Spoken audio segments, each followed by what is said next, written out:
Good afternoon. Kami po ay nasa biyahe ngayon. Kami ay papunta ng Silang Cavite. Ayun, dyan sa video na yan ay kami ay nasa bandang Limanan na approaching Ragay, Lupi, Daet, ganun. So ayan guys, putol-putol kasi ang pagbibidyo ko kasi ba sa sa battery. Ganun talaga guys pag medyo mahinang klase ang phone na yan. Sa video na ito guys, pinapakita ko lang yung mga view ba ng dinadaanan namin. So ayan, bandang Tagkawayan na guys, nagutom na ang mga bata. Sila ay nagpa-drive-thru. Nag-drive-thru na kami sa McDo. Sila lang naman mga bata. Ano ba yan? So ayun, tuloy ulit ang biyahe habang sila ay nagkain-kain doon sa nagkain-kain sila sa sasakyan. Ang driver namin dyan guys is yung aking sweetie pie. Ayan.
So ayan guys, dito na tayo ngayon sa Tabugon.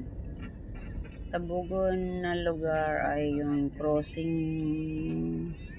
yung may papuntang Dait na crossing, tsaka diretsong Maynila. Tabugon guys, parang Santa Elena, Camarines Norte ata yan. Naman sa haling pada. Hindi ko lang talaga sure, basta Tabugon.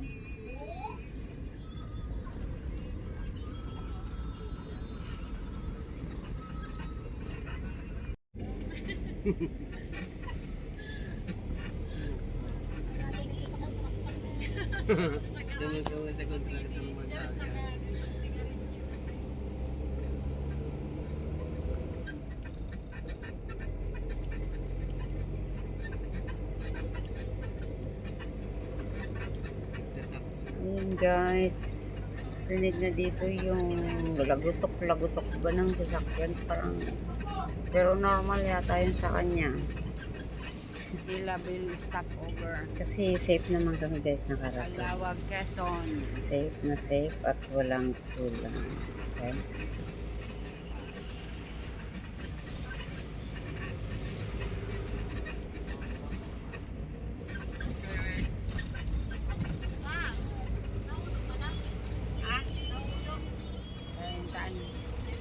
Nawara na nga ni ulo ko.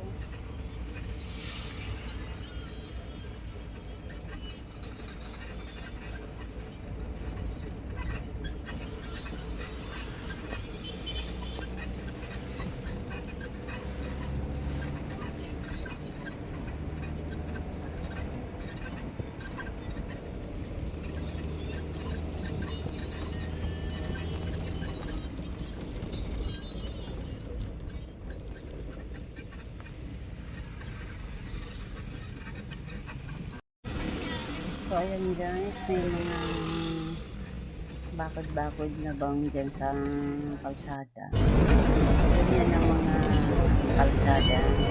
Ito bakod.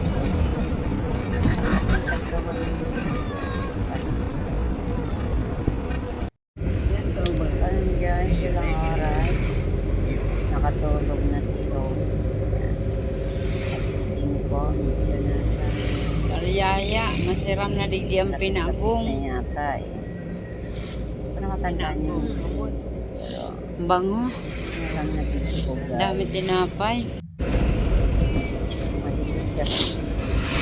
Alam mo naman tayo din mga branded ang cellphone. Hindi kaya mag-video sa mga madilig.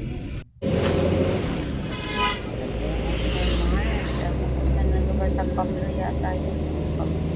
Carlos eh. Kasi maganda. Basta masasabi ko lang guys, safe kami nakarating at nakauwi.